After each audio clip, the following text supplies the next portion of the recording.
안녕하세요, 필립입니다. 오늘의 사연 읽어보겠습니다. 내 나이도 이제 60이 다 되었습니다.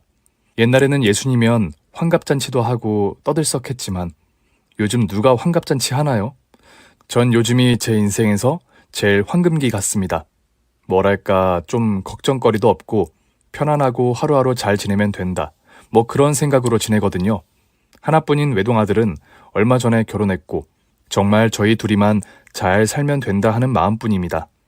또 요즘 애들은 어찌나 예쁜지 게다가 평생 지긋지긋하게 바람을 피워 나를 괴롭혔던 남편도 제 아들이라면 눈에 쌍심지를 켜고 그렇게 편을 들던 시어머니도 제 눈에 안 보이고요.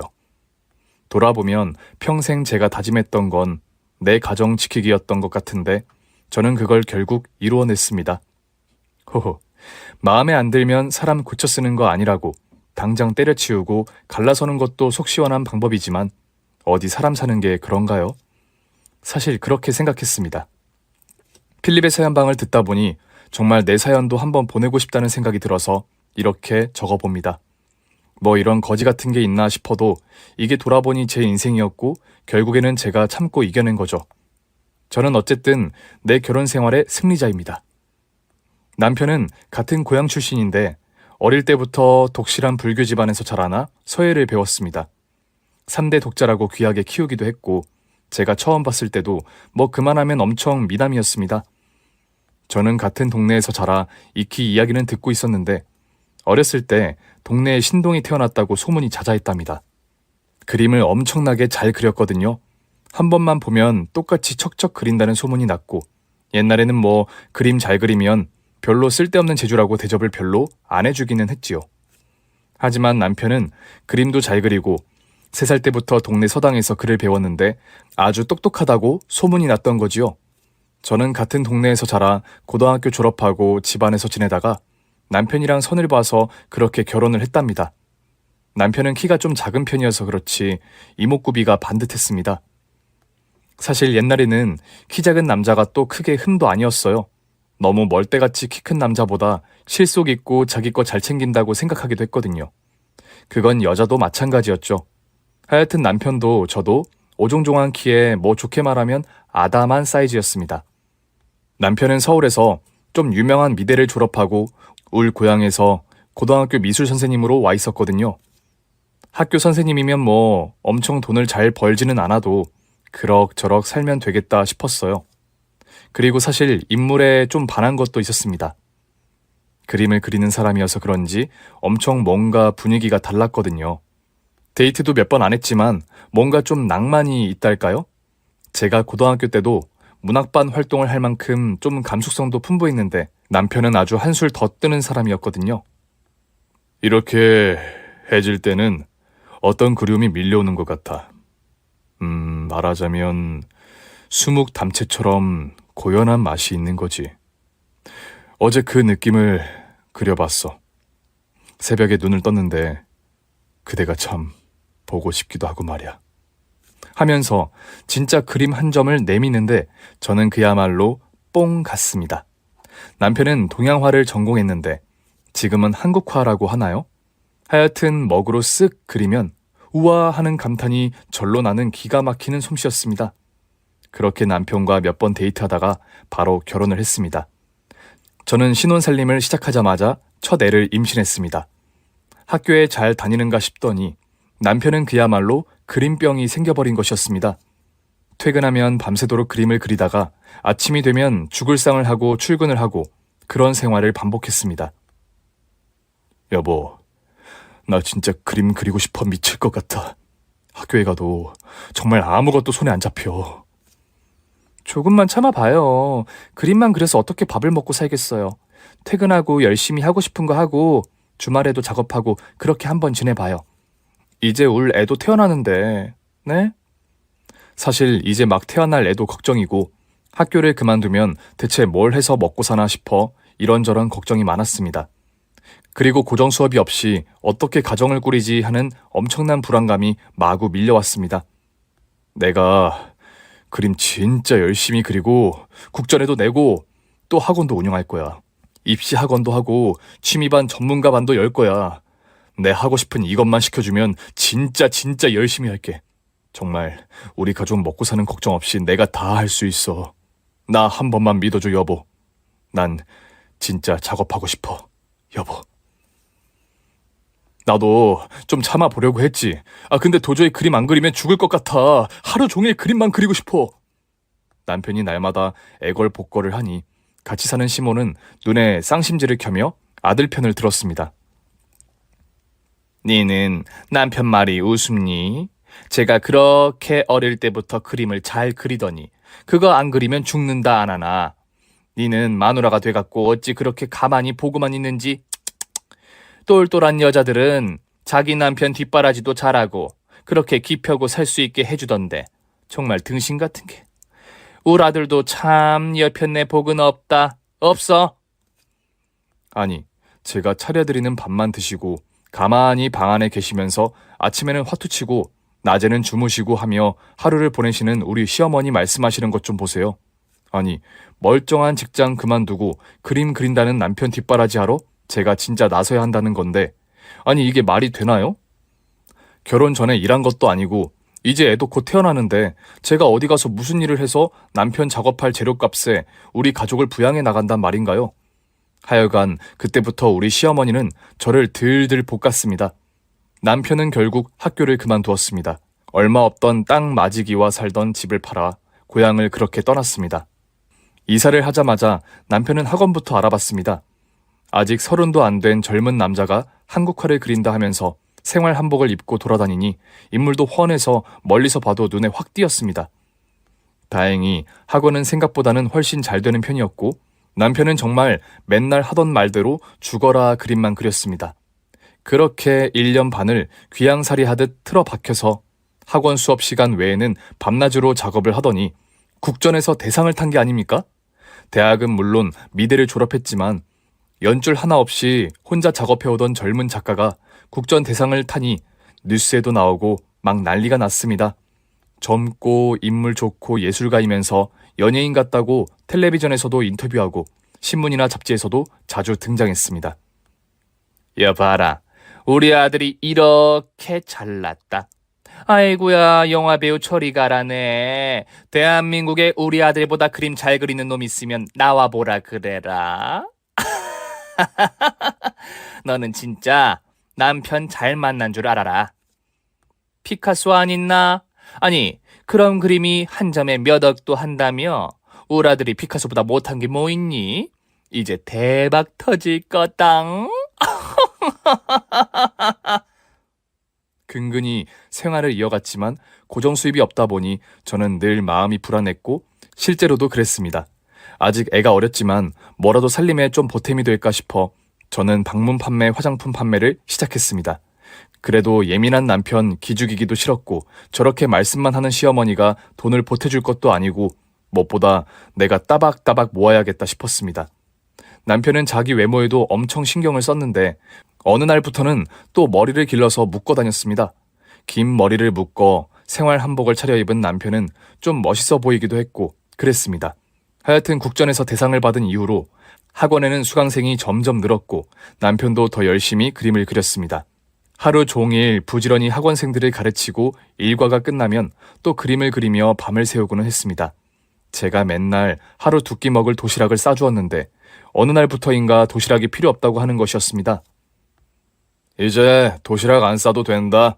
낮에는 수강생들이 싸오는 도시락 같이 먹으면 되고 저녁에는 배달 도시락 있더라. 그거 먹으면 된다. 한 번씩 반찬만 해주면 갖다 놓고 먹어도 되고. 그래도 도시락 싸가면 먹기 편할 텐데. 수강생들이 선생님 도시락 일일이 챙겨오는 것도 아닐 테고.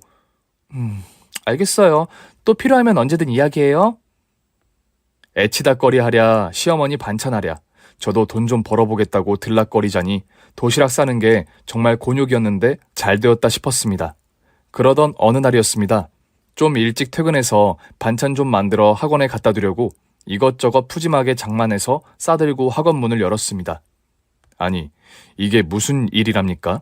남편과 어떤 여자가 둘이 밥을 먹고 있는데 서로 반찬을 먹여주고 지랄을 하는 게 아닌가요? 예쁜 3단 찬압에 도시락 반찬은 또 어찌나 알록달록한지 이게 무슨 일인고 싶었습니다. 인사해 여보. 여기는 우리 수강생이야. 간만에 도시락 한번 싸왔다고 해서 먹고 있어. 당신은 저녁 먹었어? 어머, 안녕하세요. 사모님이시군요. 말씀 많이 들었어요. 사모님은요, 무슨, 맛있게 드세요. 여보, 나 오늘도 늦어. 먼저 자. 곧 또 출품해야 해서 밤샐 것 같아. 남편은 학원 밖으로 따라 나오면서 그렇게 말을 하는 것이었습니다. 그림 그린다고 하루 이틀 늦은 것도 아니고 시골에서도 맨날 밤새고 눈이 빨개서 다니고 하던 사람이라 그런가 보다 했습니다. 그러던 어느 날이었습니다. 그 여자가 절 좀 만나자는 것이었습니다. 해사한 얼굴이 제법 예쁜 그 여자는 자기 남편과 이혼을 했고 울 남편을 스승으로 남자로 너무나 사랑한다는 것이었습니다. 제발 헤어져 주세요. 아무것도 안 주시고 그냥 맨몸으로 보내주시기만 하면 돼요. 정말 사랑한 적도 없는 남편과 사느라 너무 힘들었는데 선생님을 만나니 사랑이 뭔지 인생이 뭔지 알게 되었어요. 선생님은 제가 이런 마음인지 잘 몰라요. 제발요. 아니, 이게 무슨 소리예요? 사랑이 뭔지 알다니, 아니 뭐 결혼 생활을 사랑으로 합니까? 다 필요 없고 내 가정 나는 지키렵니다. 못 들은 거로 하고 내 이번 한 번은 넘어갈 테니까 그쪽도 정신 차리세요. 예술 같은 소리 하고 있네 진짜. 남의 남편 먹인다고 도시락 싸들고 싸돌아다니지 말고 집에 있는 당신 남편이나 챙겨요, 네? 멀쩡하고 잘 살고 있는 사람한테 이혼하라 말라. 그따위 소리 하지 말고. 정말 손이 덜덜덜 떨렸습니다.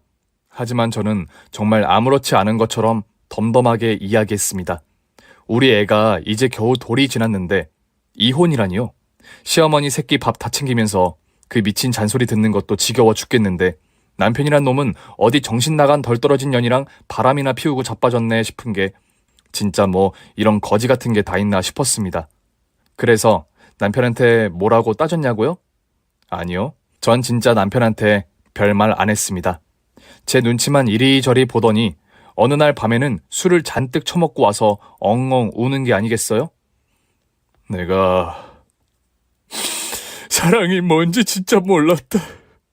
사랑이 이런 건 줄 알았으면 내가 말이다. 헛개비 같은 내하고 살아서 당신은 뭐가 좋겠어. 나는 다 필요 없다. 그냥 날 좀 보내줘. 내가 그림 그리면 그 옆에서 그냥 하루 종일 굶고 앉아만 있어도 너무너무 행복하단다. 나도 내가 이럴 줄 몰랐어. 그러면서 술 처먹고 들어온 남편이 엉엉 우니까 이제 막 말을 따라하기 시작하는 울 첫애가 자다가 벌떡 일어나 앉아서 아빠 따라 우는 게 아니겠어요? 아니 진짜 기가 막히고 코가 막혀서 어이가 없었습니다. 바람, 사랑, 인연, 행복 같은 소리하고 자빠졌네. 뭔 욕을 한 바가지 갖다 엎어주고 싶었지만 사실 그것도 귀찮았습니다. 그저 입 닫고 앉아서 우는 애만 달랬습니다. 진짜 내 갖고 있는 거 다 줄게. 아, 우리 애? 애도 당신이 키우기 싫으면 우리가 키울게. 제발 나 좀 놔줘 제발. 애를 키운다고요? 내가 왜 우리 애를 키우기 싫어요? 당신 잠시 눈에 뭐가 씌어서 그런 거니까 어서 냉수 마시고 정신 차려요. 서로 이혼하고 만나봤자 좋은 꼴 못 봐요. 아 참, 난 당신하고 이혼할 생각이 전혀 없어요. 당신이 그 여자랑 헤어져요. 어서. 괜한 시간 끌지 말고. 남편이 바람이 난 그 여자는 집안도 빵빵한데 부모님이 시키는 결혼해서 그냥 아무것도 모르고 2년인가 살다 결국 이혼을 한 것이었습니다. 애도 없고 집안에서만 있으니 답답해서 두어 달 전부터 그림이라도 배워볼까 하면서 우리 남편 학원에 다녔더라고요. 그러다 울 남편한테 뿅 간 거죠. 붐만 되면 휘리릭 그림 잘 그려, 노래도 또 엄청나게 잘 부르거든요. 기타 치면서 노래 한두 곡 불러주면 뭐 좀 마음이 스르르 움직이죠. 게다가 또 쓸데없이 말도 번지르르하게 잘하고 그렇게 또 여자들이 좋아할 만한 소리만 골라 합니다. 한 2, 3년을 하여간 잊을만 하면 그년이 제발 헤어져 주세요 하면서 나타나고 이놈의 남편 새끼는 또 술만 마시면 저한테 제발 좀 자기를 놔달라고 애걸복걸하는 것이었습니다. 네, 다 들었다. 니는 도대체 얼마나 남편 건사를 얼마나 못했으면 아이고, 옛날 같으면 내가 작은 며느리라도 보는 건데 요즘은 뭔 놈의 세상이 그런 것도 안 되고 그놈이 울고불고 넋을 쏙 빼고 다니는 꼬락선이 진짜 보기 싫다. 답답하다 답답해. 야야, 니는 답답하지도 않나? 어? 무슨 고래 힘줄도 아니고 그래 끄떡도 안 하니? 같은 여자인 내가 봐도 니는 야리야리한 매력이 한 개도 없다. 그러다 진짜 소박 맞는다. 답답다. 아이고 진짜. 그따위로 할 거면 당장 헤어져. 어이구, 지 남편 간수도 하나 제대로 못하니 이게 무슨 꼴이니? 참나. 아니, 누가 누구를 야단치고 나무라는지 진짜 이해할 수가 없었습니다. 그로부터 한 2년인가 진짜 발정난 놈처럼 쏘다니고 난리를 피우며 저한테 헤어져 달라고 빌다가 결국에는 집에도 안 들어오고 학원에서 살더라고요. 그러다 결국 그년이 떠나갔나 보더라고요. 말로는 뭐 부모님이 독일 가서 공부하라면서 억지로 보냈다는데 남편 놈이 이혼을 안 하니 지쳐서 헤어진 것인지 알게 뭐예요. 실제로 독일에 간 건지 어떤 것인지 남편은 그때부터 또 좀 잠잠하게 그림 그리며 때마다 전시회하면서 열심히 지냈습니다. 그러면서 학원의 수강생은 점점 늘어났고 남편은 문인화 아카데미를 새롭게 개최했는데 이게 또 인기 폭발이었습니다. 서각, 서예를 배우는 작가들이 이제 문인화를 배워서 접목하겠다고 수강생으로 등록하기 시작했는데 인기가 많았던 거지요. 이 문인화 아카데미는 수강생이 100% 모두 여성이었습니다. 남편이 워낙 젊다 보니 다들 남편보다 나이가 많은 분들이었고 거의 뭐 이모뻘, 어머니뻘도 많았습니다. 하지만 제 입장에서는 나이가 좀 많으니 오히려 안심이 좀 되었다거나 할까요? 남편이 직장을 그만두고 전업 작가를 하면서부터 주변에 여자들이 끊어지지를 않았기 때문에 저는 이제 그런 거부터 살펴보고 체크하곤 했습니다. 그러던 어느 날 남편의 정기 초대전이 열리는 날이었습니다. 저도 집에서 주문한 떡이 도착할 시간에 맞춰 전시회 장소에 도착했는데 저쪽 계단 끝에서 누가 남편 팔을 붙잡는 것이었어요. 그러자 남편이 그 여자를 확 끌어안으면서 엄청 반가운 척을 하는데 뭔가 싸했어요. 모른 척하고 전시실로 따라 올라가니 손님들이 벌써 많더라고요. 어머, 선생님, 어쩌면 이렇게 멋있어요? 정말 김홍도가 환생하셨나, 장승업이 환생을 하셨나? 선생님 너무 멋있어요. 선생님 축하드려요. 올 선생님 작품은 역시 최고예요. 저 이번에도 한 점 사야죠. 딱 하나만 고르려니 너무너무 고민돼요. 아니, 선생님은 매년 어쩜 이리 새로운 작품을 내시는 거예요? 정말 어쩜 너무 놀라워요. 뭐 어쩌고 저쩌고 하면서 다들 남편 팔짱을 한 번씩 끼고 이 작품 앞에서 찍고 저 작품 앞에서 찍고 난리를 피우더니 또 단체 사진도 찍고 하여튼 난리 복세통이었습니다. 제가 주문한 떡이 도착은 했는데 딱히 뭐 둘만한 데도 없고 해서 혼자 떡보따리를 들고 털레 택시를 잡았습니다. 아니, 마누라는 안중에도 없고 저네끼리 지지고 볶고 하는데 제가 있을 이유가 없더라고요. 니는 그래, 그 떡은 다 뭔데? 아니, 올 아들 전시회에 가서 예쁘게 담아가지고 찾아오는 손님들한테 좀 드시라고 인사도 하고 그래야지. 네가 그래 센스 없게 구니까 대접을 못 받는 거야. 네가 무식해서 그런데 국전에서 대상 받는 거 그게 어디 쉬운 줄 아니? 네 남편이 받으니까 뭐 아무나 다 받는 것 같아? 그림 사는 사람들 다 돈 있는 집 사모님들인데 좀 싹싹하게 대하고 제대로 대접해드리면 좀 좋니? 아유, 눈치도 없고 센스도 없고 그러니까 자꾸 걔가 밖으로 돌지. 밖에서는 그 대단한 사모님들이 자기를 그렇게 대접해주고 작품이 어쩜 이리 훌륭하다고 그렇게 호들갑을 떨면서 갖고 싶어서 난린데 니는 어째 다 늙어 빠진 내보다 더 센스가 없니? 어휴, 가르쳐서 될 게 아니야, 어? 아니, 남편 전시회에 기쁜 마음으로 갔다가 김이 확 빠져 돌아온 건 저인데 시어머니 잔소리가 또 한보따리였습니다. 그날도 뭐 전시회 오프닝하고 술 먹고 뻗었다며 다음날 저녁이나 되어서야 집에 들어왔더라고요. 그러면서 남편은 그림도 벌써 많이 팔렸다며 엄청나게 기분 좋아 보이던데 저야 뭐 그냥 그런가 보다 했습니다. 전시회는 해마다 열었는데 한 번 하면 한 열흘에서 보름씩 했고 해마다 했던 남편의 개인전은 해가 갈수록 그림값도 점점 더 올라갔습니다. 저는 그래도 여전히 방문 판매 화장품을 했고 방문 판매 자체가 좀 고가 라인인지라 제 수입도 제법 짭짤했습니다. 게다가 이제는 팀장이 되어 저희 팀 자체가 좀 고수익을 올리고 있었습니다. 방문 판매 화장품은 한 시리즈면 몇백만 원씩 하는지라 가격대가 좀 비싸 손님이 많지는 않아도 좀 두텁다고 해야 하나요? 그러던 어느 날이었습니다. 오래된 고객 한 분이 손님을 소개해준다고 해서 그 집으로 방문을 했는데 세상에 글쎄 우리 남편 100호짜리 그림이 걸려있는 것이 아니겠어요? 아파트가 평수도 넓고 엄청나게 크던데 전실이라고 해야 하나요? 거기에 떡하니 걸려있었어요. 화장품 팔러 간 제가 차마 부인이라고는 말하지 못했지만 저는 진짜 엄청 기분이 좋았어요. 어머, 이 그림 참 멋있어요, 사모님. 어머, 이 언니 뭘 좀 아시네. 이 그림 우리 선생님 작품인데 좀 줬어요, 내가. 어머, 그래요? 어쩐지 그림이 진짜 좋아요. 전 그림 볼 줄은 잘 모르지만 느낌이 참 좋습니다, 사모님. 사모님은 무슨... 근데 이거 비밀인데 나 저 그림 그냥 얻어왔어요. 어머, 선물 받으신 거예요? 저렇게 큰 걸요? 선물? 아니지. 선물은 내가 통 크게 한 거지. 그러면서 막 웃는 게 아니겠어요? 아니, 남편 그림 100호짜리는 크기도 크지만 가격이 만만치 않은데 그걸 그냥 얻어오다니 이게 무슨 말이지 싶었습니다. 참나, 나중에 우리 단굴한테 들어보니 세상에 그 미친놈의 새끼가 제일 좋아하는 수강생들은 하룻밤 자기랑 자면 그냥 그림을 준다는 거였어요. 뭐 아무나 다 주고 그런 건 아니라는데 그게 아무나 주는 거지. 진짜 미친 새끼 아닌가요? 저는 온갖 옆에 애들 비위 맞춰가며 한 세트라도 더 팔려고 이렇게 다니고 있는데 이따위로 장난질을 치면서 지내다니, 아니 미친 연놈들이 세상에 아무리 널려 따다지만 아니 이럴 수는 없잖아요. 아니 돈도 없는 놈의 새끼가 지가 몇 날 며칠, 아니 한 달씩 걸려 그린 그림을 그냥 줘?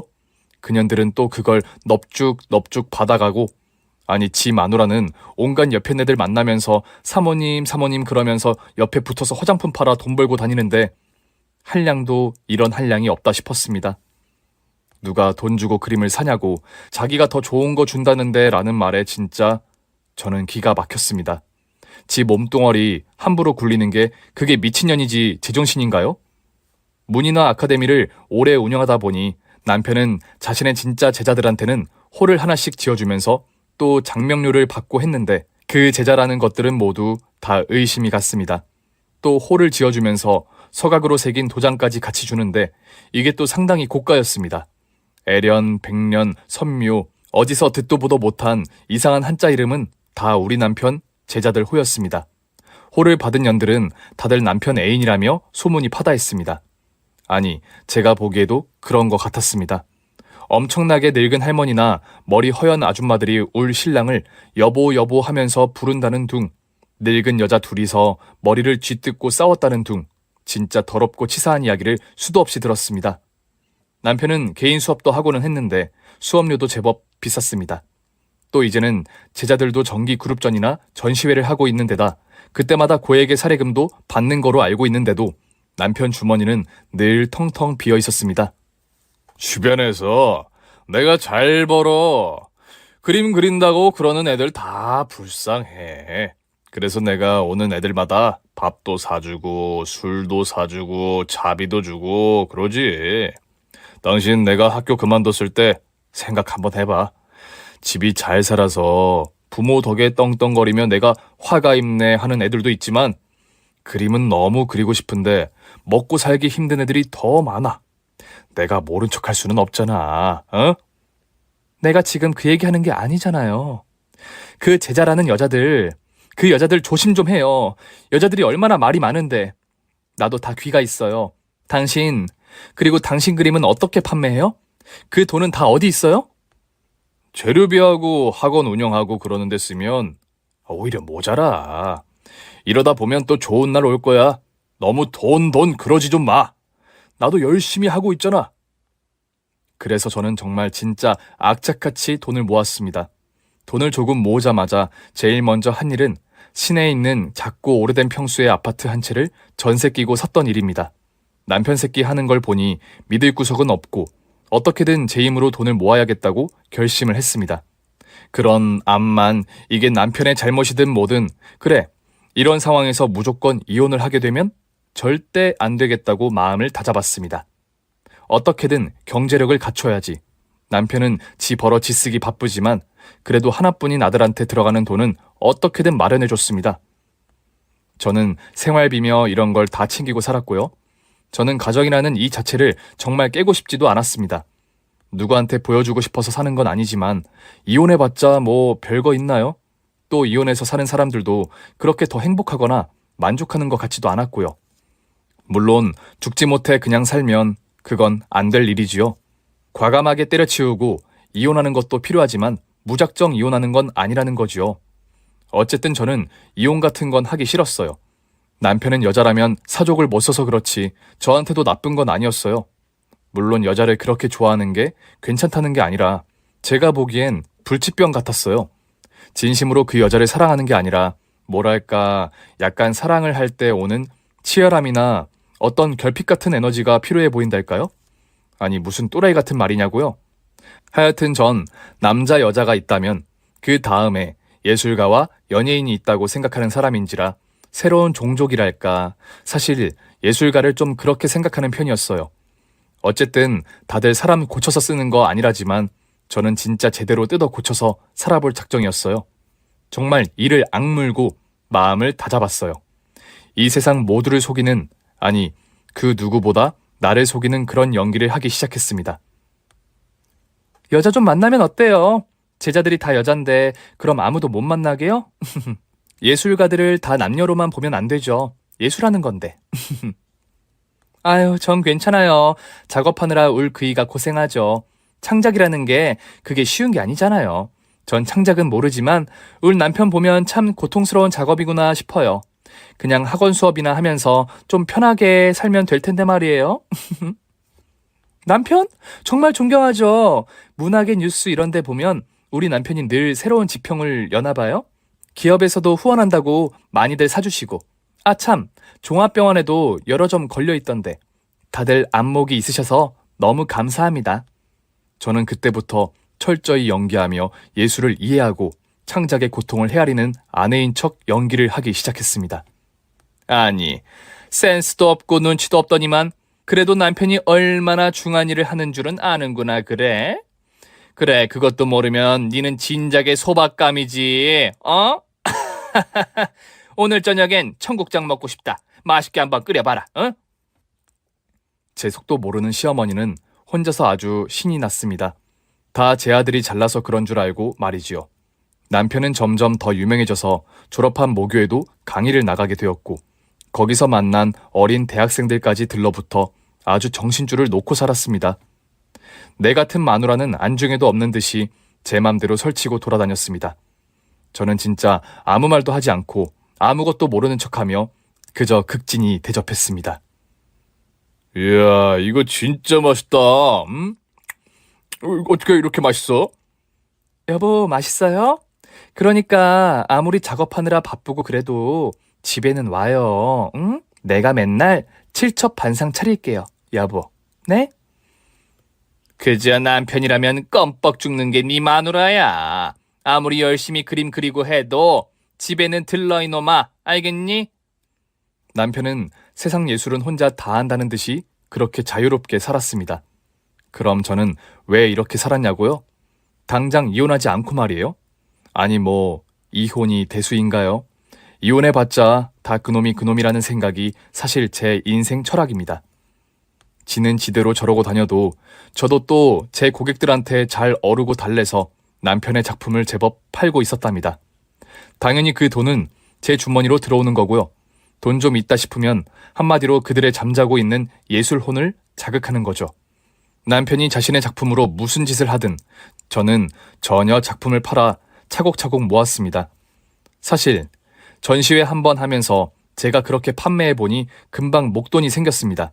저도 좀 더 차려입고 미술에 대한 공부도 조금씩 했습니다. 그러면서 안목과 재력이 있으면 당연히 이 정도의 그림은 꼭 소장해야 한다면서 제가 무슨 큐레이터라도 되는 것처럼 내조하는 예술가 아내의 표본처럼 굴며 영업을 했습니다. 그 돈도 싹 다 모아서 그 다음에는 전세 끼고 살던 그 아파트 전세금을 다 내어주었고요. 그러니까 이제 그 집은 온전히 제 명의의 아파트가 된 거죠. 자기야, 열심히 작업해. 반찬은 내가 더 자주 해줄게. 뭐 먹고 싶은 거 있으면 언제든 이야기해. 알았죠? 보약도 지어놨어. 녹용 좋은 거로 넣어서. 그래, 네가 이제 나이가 좀 드니 철이 드는구나. 역시 내가 마르고 닳도록 얘기했더니 내가 다 가르친 보람이 있어. 시어머니에게도 남편에게도 저는 정말 한결같이 더욱더 잘했습니다. 하지만 뭐 도저히 말이 안 통하는 아줌마가 한 명 있었는데 당연히 유부녀였죠. 남편보다 몇 살 많았는데 도저히 안 되어서 이 여자 남편에게는 제가 모든 사실을 다 알려버렸어요. 내가 나서지 않아도 알아서 박살내겠지 했는데 역시나 실제로도 그렇게 되었고요. 저는 처음부터 남편 놈이 바람을 피운다고 해도 이혼하고 끝낼 생각은 없었고 평생 싹싹 빌면서 살게 하고 싶었거든요. 2년 전년 하도 많아서 이제 다 셀 수도 없을 지경이었습니다. 그러다 정말 사건 하나가 터져버렸습니다. 그날은 크리스마스 이브였습니다. 세상에 또 어떤 년이랑 부산 바닷가를 가던 길에 그만 교통사고가 나버린 것이었습니다. 어찌나 사고가 크게 났던지 차가 완전 납작해져서 바로 폐차가 되었답니다. 그년이랑 둘이 같은 병원에 이송되었는데 뭐 남편이랑 부인은 또 따로 있으니 진짜 드라마 찍었습니다. 엄청나게 다쳐서 일단 응급실 베드에 나란히 누워있는데 우리가 각자 들이닥치니 말이에요. 거참 진짜 어이가 없어서 서로 뭐 따지지도 뭐라 하지도 못하고 그냥 자기 가족 챙겼어요. 그런데 그 남편이 이렇게 말을 거는 것이었어요. 아니, 이게 무슨 일입니까? 우리 와이프는 전기 전화는 동료들끼리 답사 간다고 했는데 우리 와이프는 선생님하고 차를 탄 건가요? 다른 분들은 보이지를 않네요.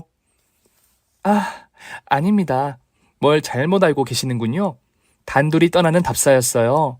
보시면 모르겠어요? 단둘이 떠나는 답사라뇨? 그런 답사가 있는가요? 어안이 벙벙해진 그년 남편이 제게 다시 물었습니다. 저기 누워 계신 부인한테 물어보세요. 단둘이 떠나는 답사가 무엇인지. 그게 뭔지 얘기해 주실 거예요.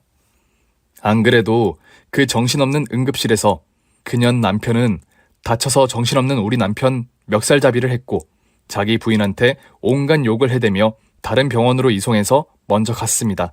교통사고에 정신이 오락가락하는 데다 멱살잡이에 뺨까지 얻어맞은 울 남편도 제가 우리 집 근처 병원으로 옮겨왔습니다. 남편은 양쪽 무릎 십자인대 파열에 갈비뼈 골절 등 여러 군데를 다쳤고 거의 6개월을 누워있던가 그랬어요. 누워있다 보니 당연히 작업도 못했고 학원 문도 닫았어야 했습니다. 누워있는 남편을 보고도 사실 별말 안 했습니다. 그냥 병간호도 하고 제 할 일 하며 다녔습니다.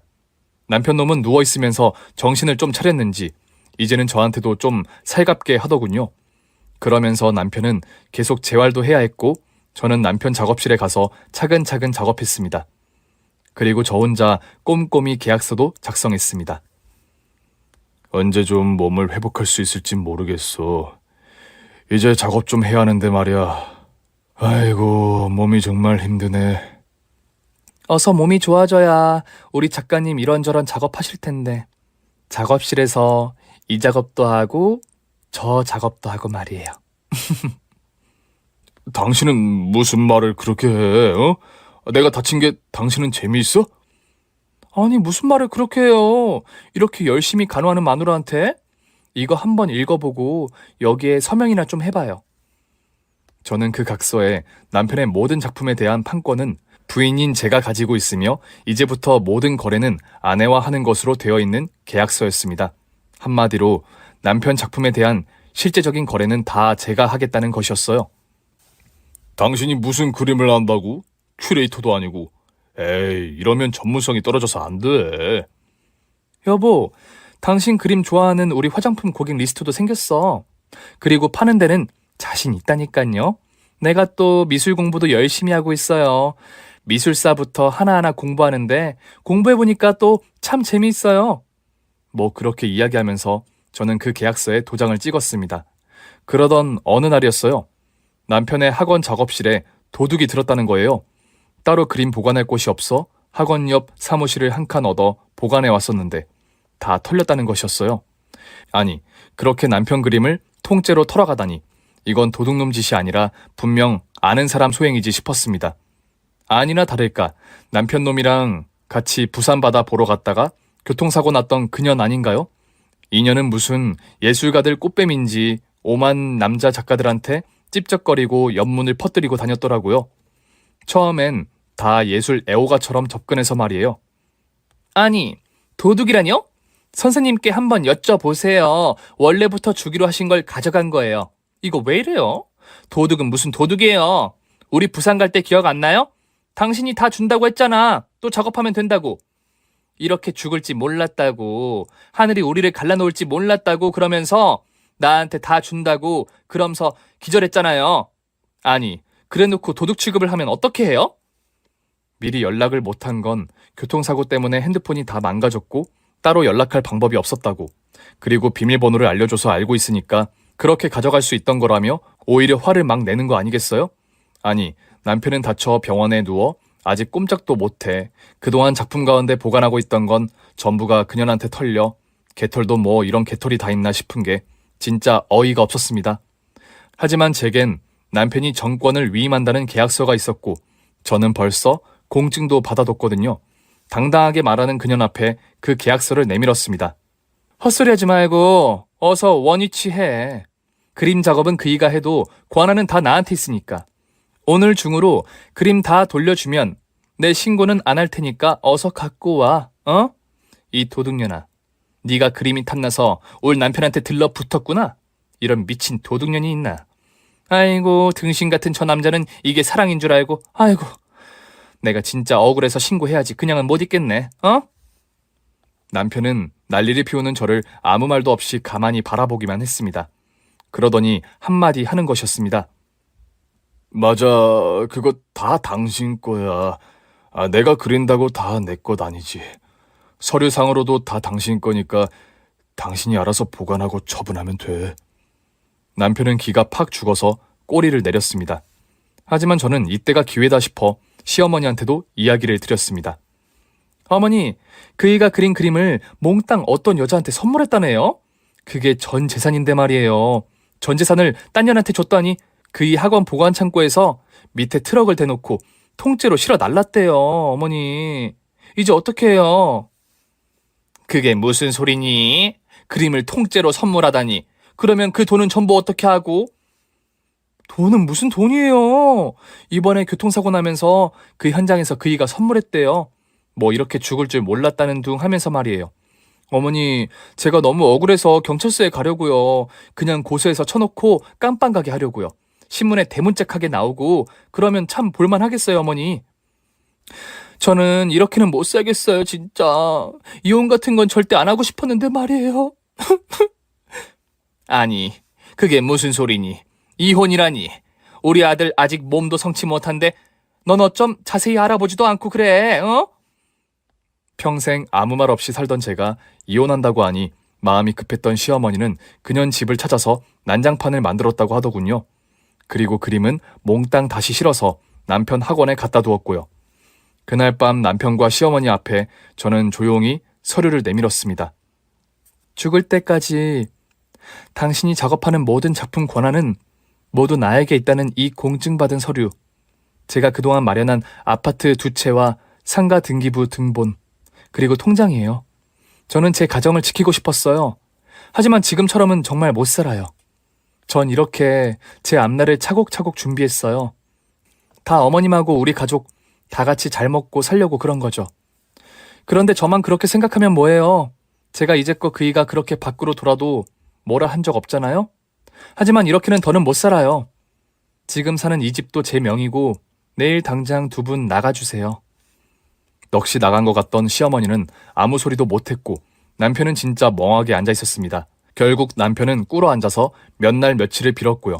시어머니도 네가 용서하라며 내가 잘못 키워서 그렇다고 울면서 용서를 구하셨어요.